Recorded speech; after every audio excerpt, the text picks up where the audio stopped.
Hello everyone, welcome to another episode of Let's Hear from the Experienced. So today we have a very special guest with us, Mr. Perfectionist, who has already appeared in one of our videos. So without wasting any time, let's welcome none other than Mr. Rishirup Chakraborty. Rishirup, welcome to Placement Buddies. Hi Apurva, thank you so much for inviting me again to your channel. You and Saleh, both of you are doing a great job. So, hi everyone, this is Rishi. I am an NIT Agartala electrical engineering pass out. Currently, I am working as an associate content developer at Byju's. I am posted at the headquarters in Bangalore. Currently, I'm working from home because of the COVID-19 pandemic. And apart from that, I take heavy interest in sports, music, and a bit of politics. Okay, so good. So Rishi, my first question will be, why did you choose Byju's, an edtech company, rather than choosing any conventional IT or core sector?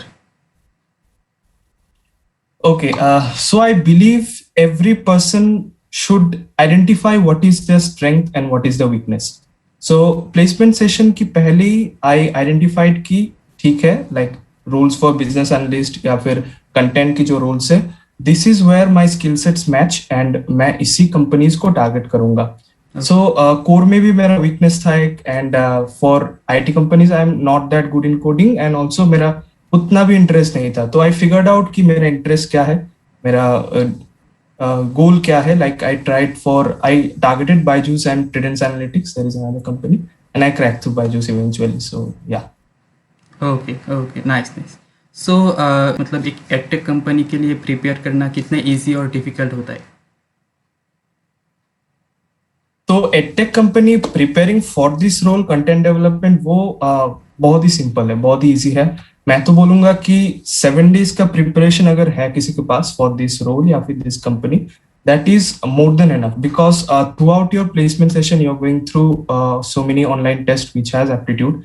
So the aptitude part is already getting covered और बाकी जो interview के लिए जो effort है वो 7 दिन maximum, मतलब बहुत एनफ है उसके लिए. Okay. So around when did Byju's visit your campus and what was the eligibility criteria? Okay, so Byju's visited our campus last year, 2020, December 22nd. और eligibility criteria था 50% in graduation bus and all the branches were allowed, like graduation, post-graduation, every branch in our college was allowed to sit. Okay, और कितने profile के लिए मतलब Byju's आए थे तुम्हारे कैंपस पे रिक्रूटमेंट के लिए?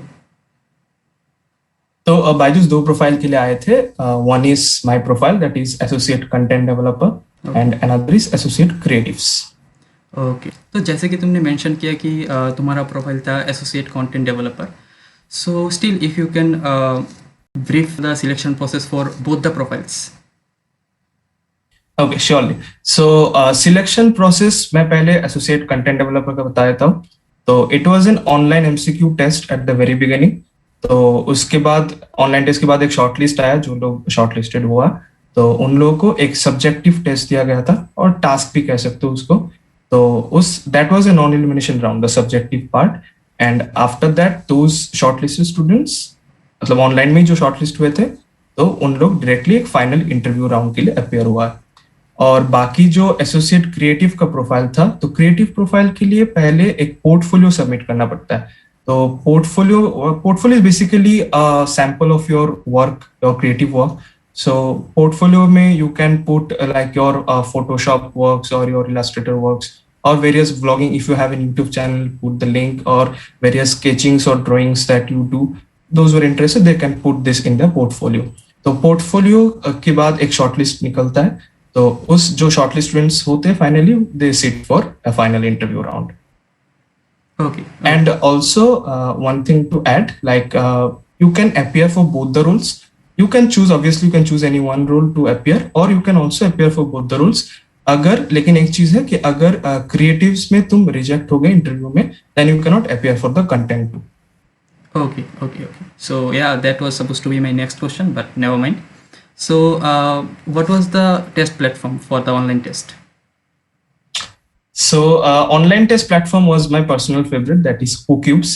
CoCubes में क्या होता है कि you can go through all the questions and then start from wherever you want and finally submit it. तो पैटर्न बेसिकली था एमसीक्यू बेस्ड और ओवरऑल 5 सेक्शन था।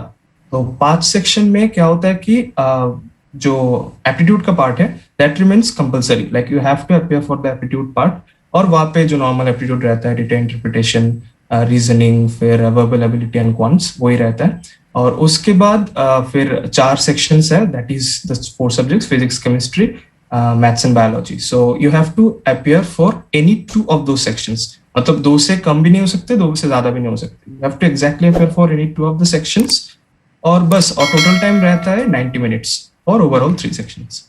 Okay, okay, okay. So after the online test, there was a subjective round, I guess, if I'm not wrong. So tell me Yes. something about that.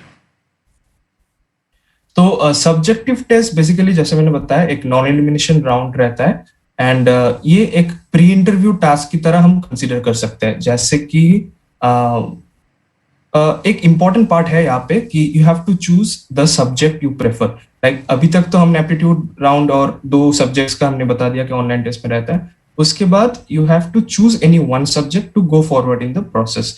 तो subjective task में ऐसे 4 task दिया जाता है, and you need to do any 3 of the task. तो एक task रहता है एरर डिटेक्शन, जो मतलब एक पैराग्राफ दिया जाएगा, वहां पे कुछ एरर्स रहेंगे, you have to correct it. And then one task is a visualization task where you have to like make a kind of a poster or thing with some creative ideas. Topic it's on you. And also there is one task that is storytelling, जहाँ पे आप किसी movie का कोई story उठा के in your own words you frame it and write. So ये एक रहता है, और एक टास्क रहता है जो सब्जेक्ट मैंने बताया जो आप चूज करोगे, उस सब्जेक्ट के ऊपर एक क्वेश्चन दिया जाएगा, and you have to answer that question, basically give a solution to that question with some creative idea of your own. So यही रहता है 4, and you have to appear for any 3 sections. Okay, okay. So basically interview कैसा था? I mean, it was technical or it was HR? मतलब इसके बारे में कुछ briefly कुछ बताओ। तो इंटरव्यू एक मिक्स था, बेसिकली टेक्निकल HR दोनों का एक मिक्स था, एक ही राउंड होता है। तो पहले मैं क्रिएटिव्स को बताया था कि क्रिएटिव्स में जो लोग थे उनको पूछा गया था कि what are your skills and etcetera, and उसके बाद उस स्किल्स के ऊपर उन लोगों को टास्क दिया गया था, और बोला गया था कि by the end of day you finish that task, and उसके बेसिस पे उन लोगों का ओवरऑल सिलेक्शन हुआ। और मेरा जो प्रोफाइल था कंटेंट डेवलपर, वहां पे क्या हुआ, पहले I went, then they asked my resume, then actually they had my resume, so they asked questions from that, और मेरे ब्रांच रिलेटेड प्रोजेक्ट्स जो थे उसके बारे में थोड़ा बहुत पूछा, and they emphasized on the extracurriculars, like मेरा पोजीशन ऑफ रिस्पॉन्सिबिलिटी जो थे उस चीज के बारे में बात हुआ पहले, and after that they straight I went to the subjective task that I did. So subjective task actually जैसे मैंने बताया कि एक pre interview task kind of रहता है, उसके जो मैंने सब्जेक्ट लिया था उस सब्जेक्ट के ऊपर क्वेश्चंस पूछे गए थे, और टास्क में मैंने जो जो किया था वहां से क्वेश्चंस थे। एंड उसके बाद कुछ बेसिक HR क्वेश्चन, जैसे कि मैं रिलोकेशन से कंफर्टेबल हूँ कि नहीं, या फिर मैं रोल के बारे में कितना जानता हूँ, और बायजूस कंपनी के बारे में क्या क्या जानता हूँ। वैसे 2-3 HR क्वेश्चंस थे। सो ओवरऑल मतलब सब्जेक्टिव में तुम जो जो लिखे हो उसके ऊपर ही मतलब क्वेश्चन था, या फिर बाहर से भी था?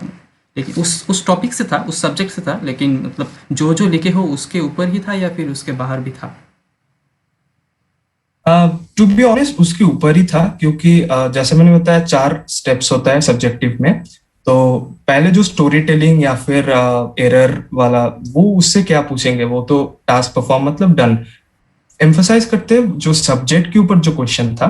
अभी जैसे मैंने फिजिक्स में अगर मॉडर्न फिजिक्स के ऊपर कोई क्वेश्चन है उसका मैंने आंसर दिया, तो वो लोग उससे रिलेटेड क्वेश्चंस पूछेंगे, जैसे मेरे केस में हुआ था। एंड सो बेस्ट रहेगा कि टास्क जो है, मतलब जो सब्जेक्टिव टास्क है उसके ऊपर अगर हम ठीक से स्टडी करके जाए तो इंटरव्यू में 90 to 95% क्वेश्चन वहां से होता है। Okay, okay. So Rishi, tell me, what were your interview preparation strategies? Strategy, first of all the strategy was just to be myself, क्योंकि बायजूस मेरा पहला इंटरव्यू था। आई रिमेम्बर मैं 2 बजे इंटरव्यू दिया था और उस दिन 7 बजे तक रिजल्ट्स आ गए and I was placed. So interview में बस कुछ चीजें हैं, लाइक बी कॉन्फिडेंट, और यू शुड स्पीक वेल, क्योंकि वो लोगों ने हमारे टाइम पे कम्युनिकेशन स्किल्स के ऊपर बहुत ज्यादा इंपॉर्टेंस दिए थे। एंड सब्जेक्ट जो आपका है, मैंने जैसे बताया कि सब्जेक्ट चूज करना पड़ेगा, वहां पे आई वुड प्रेफर, जो स्ट्रैटेजी मैंने अप्लाई था मैं बस वही बता रहा हूँ कि जैसे उस सब्जेक्ट के ऊपर आप 5-6 दिन में उस सब्जेक्ट के ऊपर एक्सपर्टाइज नहीं ला सकते। 11-12 का इतना वास्ट सिलेबस अब कहाँ से 5-6 दिन में कर लेंगे। तो बेस्ट रहेगा कि पिक एनी वन टॉपिक, जैसे कि मॉडर्न फिजिक्स ही हो गया या फिर मैथ से किसी भी अरिथमेटिक हो सकता है, अलजेब्रा हो सकता है, किसी भी एक टॉपिक उठा के अब बस उसके बारे में ही थोड़ा बहुत जो फॉर्मूलाज है, मैथ्स हो, फिजिक्स हो, फॉर्मूलाज या फिर छोटे छोटे कॉन्सेप्ट्स, केमिस्ट्री हो तो कुछ जैसे कि ऑर्गेनिक इनऑर्गेनिक, उसमें बेसिक जो रिएक्शंस रहता है, या फिर मतलब वैसे ही थोड़ा बहुत। अब कॉन्सेप्ट उन लोगों को इतना नहीं चाहिए कि आपको सब कुछ आना है, उनको बस इतना चाहिए कि आपको कितना, आपका अप्रोच क्या है बेसिकली, और आपको जस्ट कितना पता है उस टॉपिक के बारे में। तो वही स्ट्रैटेजी था। और बाकी बस रोल क्या है बायजूस में जो ऑफर कर रहे थे, रोल के बारे में थोड़ा बहुत जानना या फिर कंपनी के बारे में थोड़ा बहुत जानना, बस वही काफी रहता है। Okay okay okay. तो जैसे कि हमको पता है कि कन्वेंशनल आईटी और कोर सेक्टर में रिज्यूमे कैसे बनाते हैं हमको आइडिया है ना, हमारे चैनल पे भी एक वीडियो है। लेकिन हम्म। बायजूस जैसे एडटेक कंपनी के लिए रिज्यूमे कैसे प्रिपेयर किए थे तुमने? तो उस रेज्यूमे में क्या किया था कि basically I focused more on my extra curriculars, my position of responsibility, वो चीज के ऊपर मैंने ज्यादा प्रेफरेंस दिया था। और मैंने कुछ सोशल वर्क्स किए थे, तो वो चीज मैंने मेंशन किया वहां पे। And the branch related stuffs that I did, because being a student of electrical engineering obviously anyone will expect me to at least know something about the yes. Branch. तो बस वही चीजें मैंने रखा था। और स्किल्स जैसे कि सॉफ्ट स्किल्स के ऊपर मैंने ज्यादा ध्यान दिया वहां पे। और मैं क्या किया कि इंटरेस्ट एक करके एक सेक्शन रखा रिज्यूमे में, वहां पे मैं जो प्रेफर्ड सब्जेक्ट था मेरा उसके बारे में मैंने डाल दिया था। Okay, okay. So good. So Rishi, do you think Byju's is better than other edtech startups in India? And if you think it is, then why? So Byju's is definitely the best at the moment, I would say, because currently it is India's largest and world's one of the best edtech companies. और recently उन्होंने अभी Paytm को भी surpass कर लिया है, being the number one startup in India in terms of its value. तो ऐसे मतलब Byju's as a brand is very big now. और I have been working for the past 1.5 months now, and the environment there is extremely cool. Like वहां पे ऐसा नहीं है कि बहुत ज्यादा वर्कलोड दे रहा है आपको या प्रेशराइज किया जा रहा है, बहुत ही मॉडरेट लेवल का वर्कलोड रहता है। And people there are very supporting, वो लोग आपको आके मदद करेंगे, समझाएंगे कैसे होता है। तो that is very cool out there. And Byju's से that come fall in love with learning. So if you want to come and fall in love with learning, then Byju's is the place for you. Obviously, no doubt. So ऋषि, तुम कैसे juniors को guide करोगे कि बायजूस के लिए prepare कैसे करना है?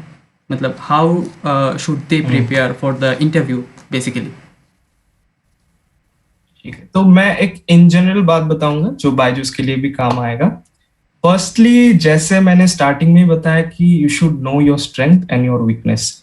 ऐसा नहीं है कि मुझे कोडिंग नहीं आता है तो मेरा प्लेसमेंट ही नहीं होगा कहीं पे, या फिर मुझे कोडिंग नहीं आता है तो मैं कोर सेक्टर में जाऊंगा या कोर में ट्राई करूंगा। इतना आसान नहीं होता है।